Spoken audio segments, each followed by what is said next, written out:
గారి చేతిలో పపెట్ లాగా వ్యవహరించేటటువంటి కార్యక్రమం. ఎప్పుడు చంద్రబాబు నాయుడు గారు డైవర్షన్ చేయాలి పాలిటిక్స్ అనుకుంటే అప్పుడు మీరు రంగంలోకి వచ్చేసి మీ ఇష్టం వచ్చినట్టుగా మాట్లాడేటటువంటి కార్యక్రమాలు మీరు చేస్తున్నారు.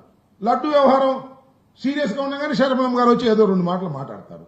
నేను అడుగుతా ఉన్నా, మీకు ఆస్తి తగాదాలు ఉంటే నాకు అర్థం కాలేదండి, కోర్టులో ఉన్నాయిగా తెలుసుకోవచ్చుగా.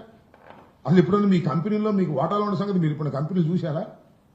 జగన్మోహన్ రెడ్డి గారి సిస్టర్ గాను, రాజశేఖర రెడ్డి గారి కూతురు గాను మీరు అందరికీ ప్రసిద్ధులు, దానిలో ఏం సందేహం లేదు.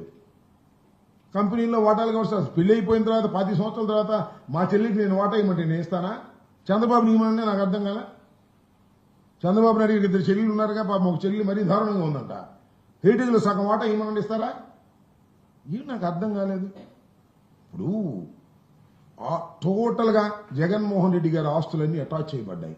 రాజశేఖర రెడ్డి గారి మరణం తర్వాత కేసులు ఉన్నాయి, గందరగోళాలు ఉన్నాయి. అసలు ఆ కేసులు ఏమవుతాయి ఏమిటి అని